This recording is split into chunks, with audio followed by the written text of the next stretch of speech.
Welcome to Watch and Wander through the Elphen Chronicles by Paul Taggart, where you join us in our studio in the Highlands of Scotland. The purpose of this box set is to share with you the traditional painting process which I used to create this Masterworks oil painting for my illustrated book Webstrand, the Tooth Gatherer. Whether you are a painter or an art collector, someone who is interested in the world of Elphen Chronicles, or a collector of published works, or someone who is simply intrigued by watching an artist at work, we do hope you enjoy peeking over my shoulder as I work away at my easel. So do please join me on this journey which takes me from the first drawing out of this oil painting to the final brushstroke, all of which is filmed in real time.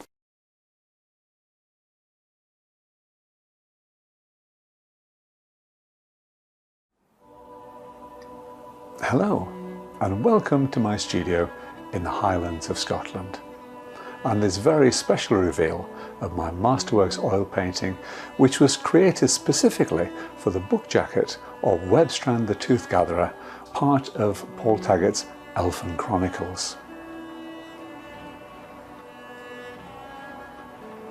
When I created the Masterworks oil paintings which go into Webstrand the Tooth Gatherer, I had no idea that this particular painting would be created at all.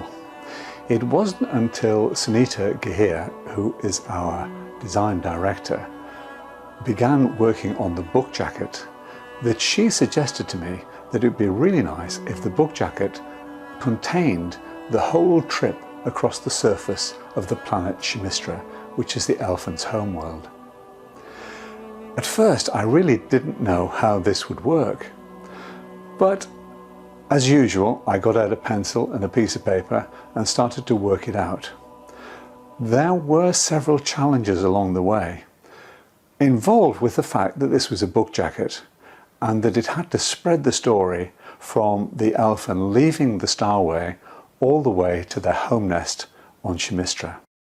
So let's move on now to the complete reveal of the whole painting, in which you see all of the stages of the painting from start to finish, accompanied by the wonderful music of Lisa Mulholland, composed exclusively for our video storybook edition of Webstrand the Tooth Gatherer.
Welcome to our artist's first edition Video-StoryBook.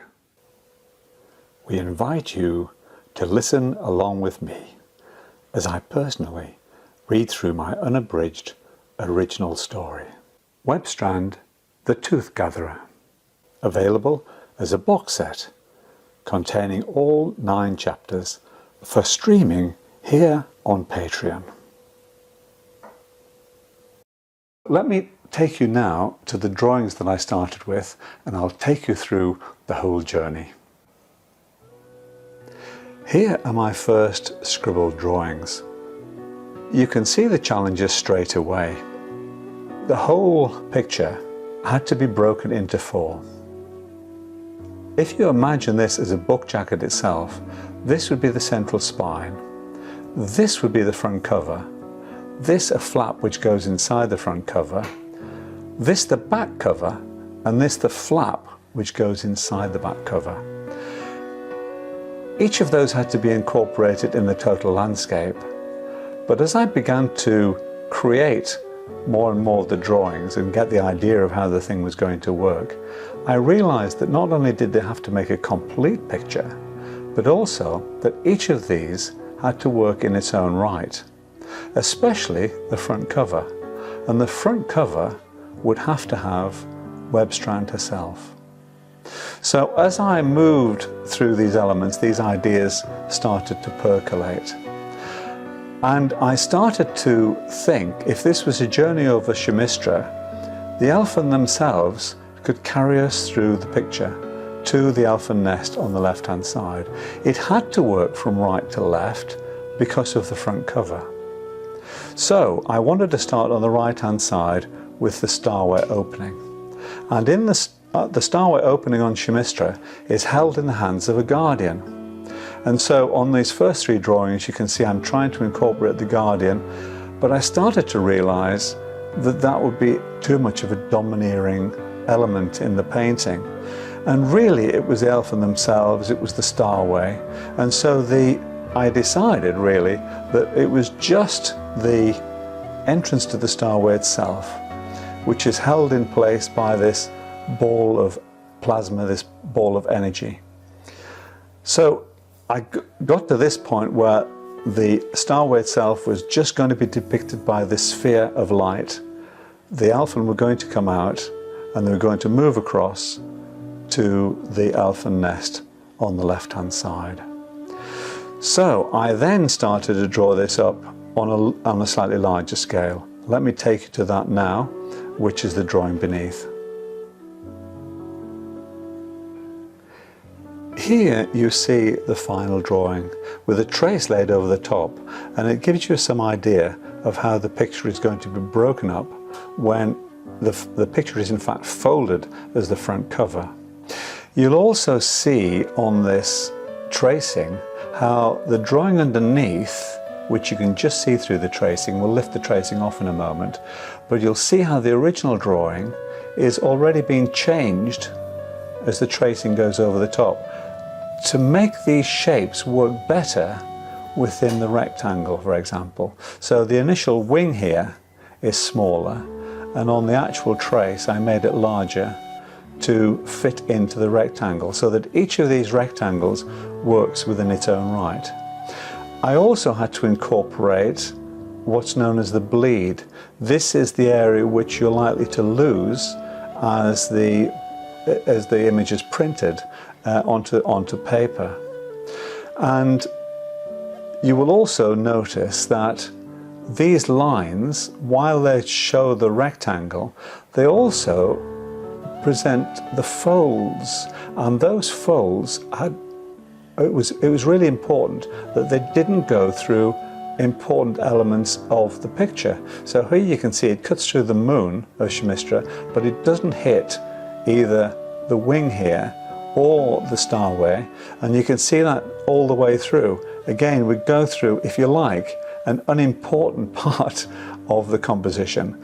So in each case, the composition is very much dictated on how the painting will look on the book jacket and how the folds will work, and how every element of this, every rectangle here must be a painting in its own right, but specifically that front cover. And when I was creating the front cover, I was also thinking about a title, where a title might then fit here, because we wanted to have Webstrand the Tooth Gatherer, Elphen Chronicles. So I also had to think about those, and yet at the same time create an image which worked without that lettering in. So there was all sorts of restrictions which in a way were tremendous challenges in terms of the composition. So I will now lift this off, and you can see the original drawing before I started to change it a little bit for the book jacket itself. So here we are with the original drawing beneath the overlay, and you can see how it varies from the overlay itself. For example, the elfin swarm, which eventually move right across the painting, are actually missing here. That only became apparent, as I say, when I put the overlay on. But you have the various elements of the journey here. We have the 3 moons of Shimmistra, we have the volcano, and in the centre we have various plants and flora and fauna, if you like, of the planet itself. And then on the left-hand side we have the nest. But while we have all of the elements in place, obviously when that moves up into the painting itself, that begins to change. I'm going to walk you around this painting and fly you across the surface of Shimmistra, as it were.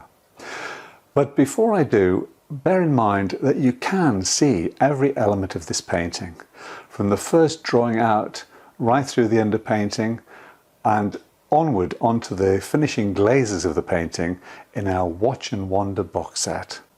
So do have a look at the trailer for that. Now let's go to the finished painting itself, and we'll take a trip across Shimmistra. Because this is a book jacket, the challenge was to start from the right-hand side and move across. And so I started the Starway at the bottom right-hand corner, and you can see the elfin, in fact, emerging from it. It's held within a ball of plasma. Inside that ball are all the destinations that the Starway can in fact take you to. And so the ball of plasma is full of galaxies. And out of that come the elfin themselves. The blue lines of force which line the Starway itself then come out of the Starway and form a sort of misty tunnel through which the elfin is still flying. Behind them you can see a suggestion of the green magma lake. This plays an incredibly important part in the story. Every element of the story is somewhere in this painting, but some are more obvious than others. So we move with the elfin up, and in the sky there you see 2 moons of Shimmistra. The moons are quite different from each other, almost like different planets. While they're catching light very much on the left-hand side, the surface of those moons are different in each case. And so you need to look really deeply into that surface to see those differences and changes. Some have craters, some have striations, and some are made of different sorts of rock. Around them you will see a myriad of stars. These were quite interesting to paint, because each star needs to glimmer against the dark backdrop of the heavens. And to create that, it needed a misty halo. The misty halo is created first, that in the center of that the star is then placed as a tiny little bright highlight. But as the bright highlight goes into the center, the mist appears to disappear. It's a strange phenomenon, and you really have to see it for yourself. But it was almost, as I painted them, as I moved across the surface, it was almost as if I was turning the light out. But the light is there because of that mist. It is a really strange phenomenon. Do go and have a look at it. The elfin then move across the whole painting, but as you can see, they're all coloured differently. And I had to consider the light that was falling on them. I also had to consider the light that their own jewels create on both their wings and on themselves. And I also wanted to position each one with the wings in a different position. So I had to think about that and the spaces between the elfen. It's so easy in a situation like this to place the elfen spaced exactly the same. So I had to think about the spaces between, and this is called the negative space around objects. And that is really important, because if that becomes too regular, then we don't get a feeling of flight.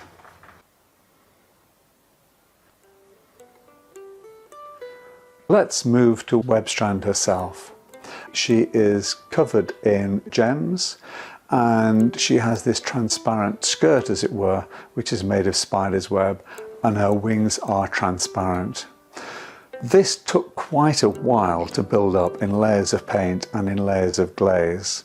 And once again, if you see the whole process, you will see that not only does this take some time, but also the pose changed slightly. Her arms move around considerably as I decide how they'll best hold the garments and how they will best reflect the light. But again, I always think that painting is a process of development rather than knowing exactly what's going to happen right at the start of the painting. Below her, you will see a moonlit scene which is full of snatchthorn trees which can grab at a passerby. The light from the moon just dapples across those and on the fungoids which cover the forest floor, as it were. And again, it wasn't something which was absolutely in my mind from the beginning. It's something which is created as you move into the painting. Almost mentally, you become part of the painting. Many times Eileen has said that when she is working in the studio with me, there's a certain silence which falls, and she knows at that point that I'm inside the painting, and that is absolutely true. I felt I was certainly inside that moonlit forest, walking through there, and therefore I could feel where the light would fall, dapple across the forest floor and dapple across all the various plants that were there. The volcano is called Arctura and was one of the most enjoyable parts of the painting to create. Those areas of magma rolling down its surface and those sparkling highlights of yellow as the magma explodes and splutters against the dark night sky. Above them, these really dark clouds. One of the most difficult areas of the painting, right across the surface, because they're so dark and they're very close to the value of the sky. So to make them stand out against the sky and yet still be soft was quite a challenge. Again, if you see me creating this painting in our box set, you'll see how much their shape and quality changes all the way through. They're lit from above by the stars, they're lit by the lightning which forks between them, and they're lit from below by the volcano. So all of those elements had to be balanced against one another. But most importantly, they had to stand in front of that distant sky. It helped a little that they were warm in colour, although very, very dark, against that really intense deep blue of the night sky behind them. But still incredibly difficult to balance. And they do form again a backdrop against which the flying elfen sweep as they move across the top of the painting towards the nest. Below Arctura and to the left, you'll see some rather strange vase-like objects catching the light, and they're very soft and they're made of spider's web, because that's exactly what they are. They're the empty shells of spiders' eggs. The spiders are known as arachnids, and they form an important part of this story and of other Elphen Chronicle books. I didn't want to put the arachnids in here, I just wanted to suggest them. Behind them you see two orbs. These are the seeds of the astroplast plant. The astroplast plants are actually to the right of the volcano. They again are important in the story because they're used by the Elphen to lift heavy objects. They're full of astroplasm, and they give the Elphen the ability to lift an object which is known as the cradle. I'll not go into that in any more detail. You have to read the story. I won't give away any of the secrets because it will spoil it for you.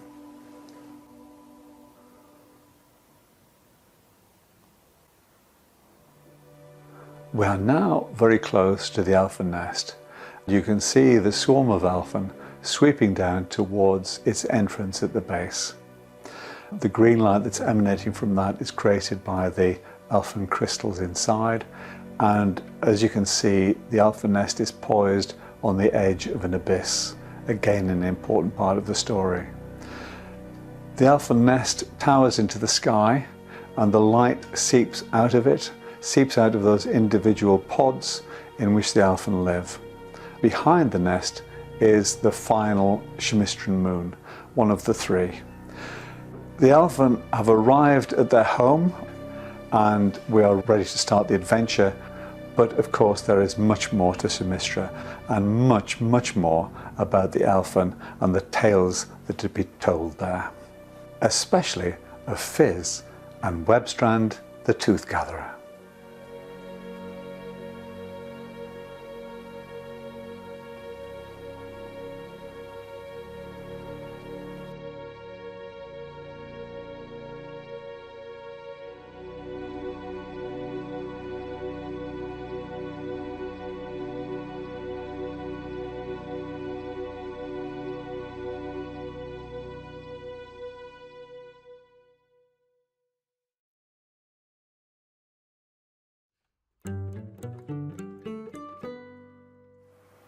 Welcome to my studio in the Highlands of Scotland, from where we bring you Paul Taggart's Elphen Chronicles.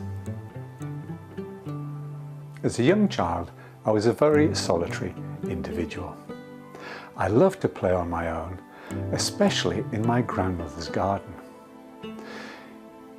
Part of the garden was cultivated, but the most of it was wild.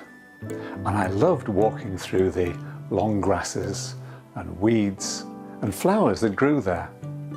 I remember those summer days, chasing butterflies and searching for insects and frogs under stones and logs. At the bottom of this garden, the very bottom of the garden, there was a small rise.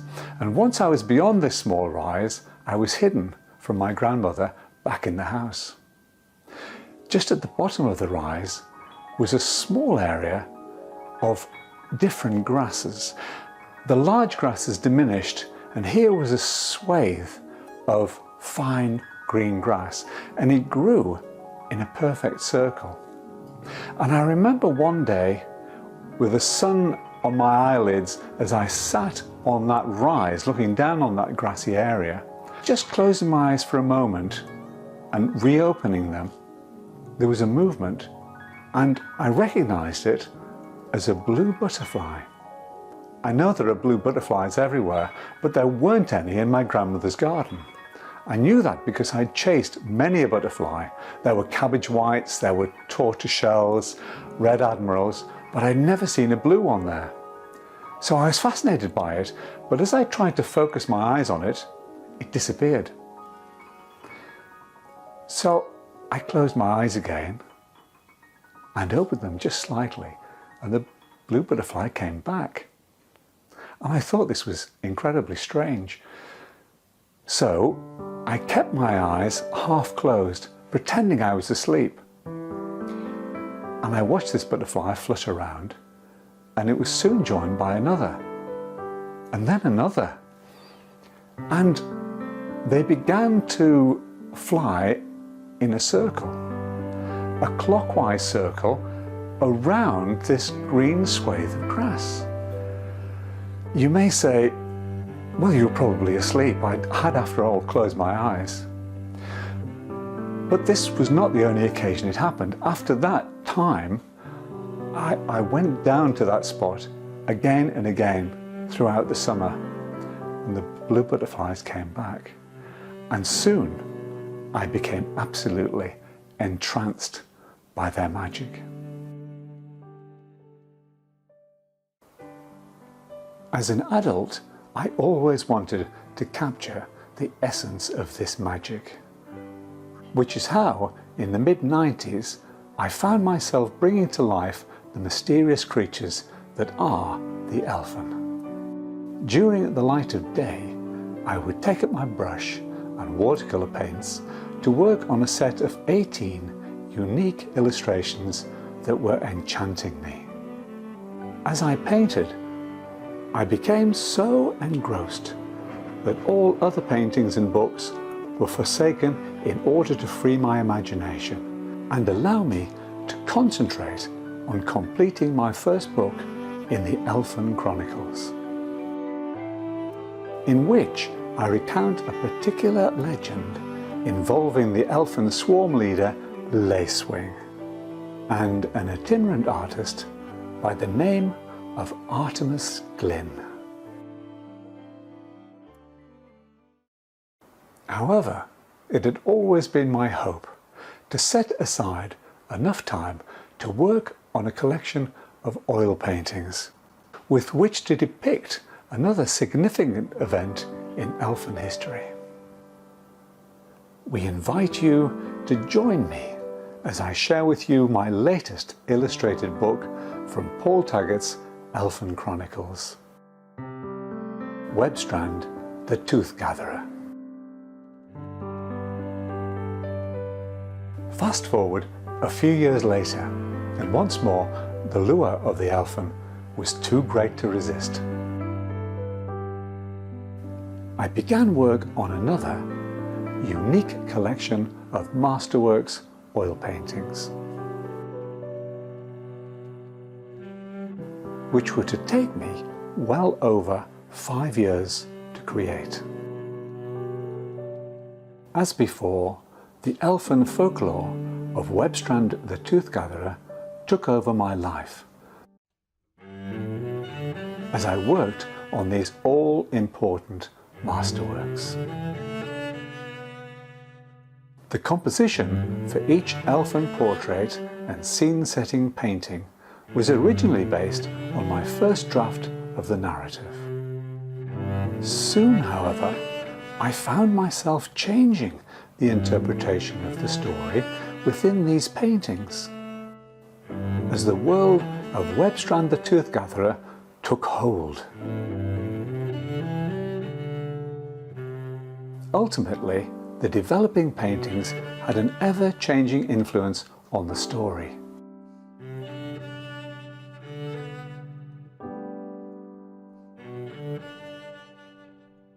Until both my paintings and story reached a natural conclusion. But this was merely the completion of the first stage. We were now about to embark on the next exciting phase, for the book had to be designed.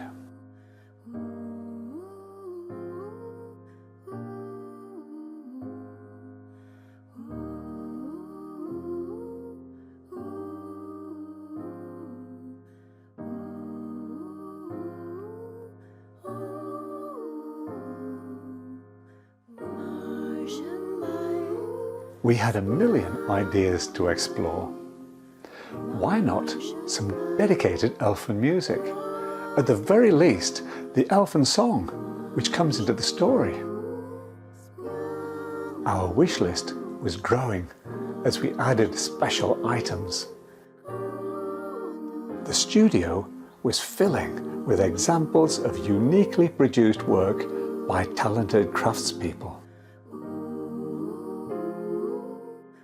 What if we filmed the work in progress to share online, so that people could peek behind the scenes at the various creative processes?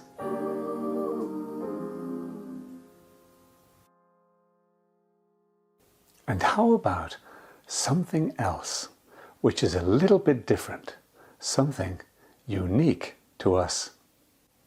A new concept, something that reflects the work we've been doing online for many years. An illustrated audiobook, maybe. What about something more than that? We all live in a world of skepticism, disbelief and doubt. But imagine, if you will, one filled with mystery and magic.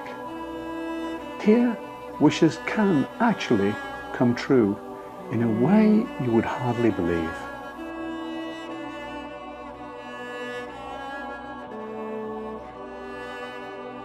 Let me share with you the chronicle of an earthling who goes by the nickname Fizz, whose creative imagination and zest for life leads her on a remarkable journey.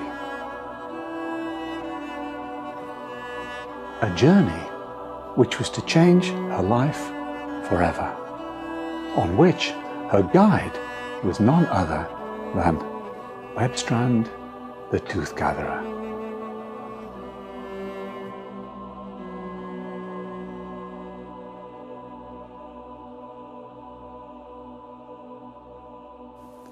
Watch as I depict the story of Webstrand the Tooth Gatherer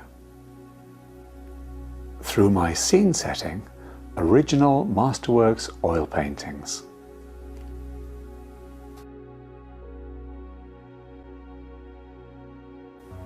And the many storytelling illustrations that capture this epic tale. And listen as this chronicle of a wondrous journey is told. Well spotted, Fizz, Webstrand congratulated. Yes, it is an eye gem, but the flash doesn't develop until it's linked to its own special wearer. Owning an eye ring isn't just like wearing a piece of jewellery. It becomes the wearer's companion and can't be used by anyone else.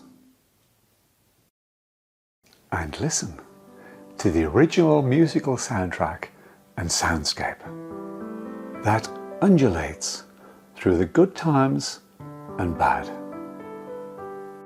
the joy and horrors, the magical and real. If, like Fizz, you also come to believe in Elphen and search carefully along a star's path, you may find what appears to be a small glowing ember in the undergrowth. But be on your guard, for once you start the search, it can soon become a quest.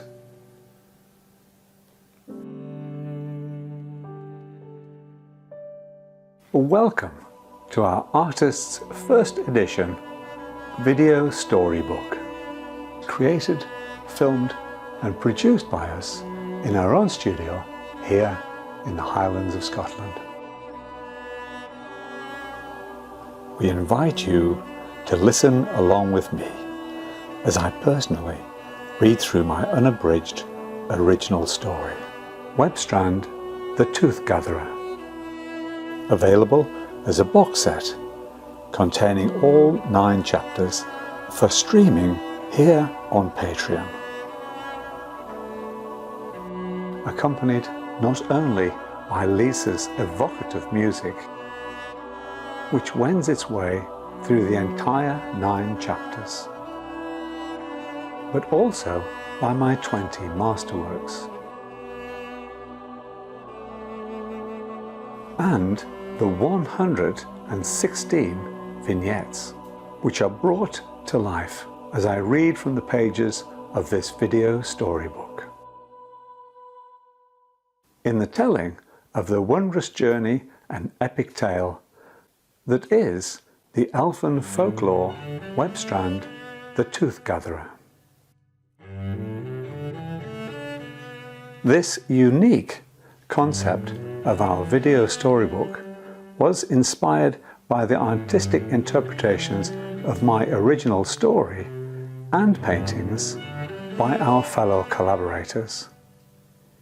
Both Sunita in her captivating book design, and our music director, Lisa Mulholland, in her exclusive compositions, reflect the mood of the story as it unfolds from light beginnings through more challenging times. The swarm kept to the wing. Swirling in colours all around her, she realised why. They were calling their farewells. But this was more than a call. It was a song. Although she understood not a word, its meanings were unmistakable. It was a song of friendship, of things done together, and of things yet to come. Faster moved the kaleidoscope of colourful wing, and then, on a rush of air, the swarm re-entered the corridor as one.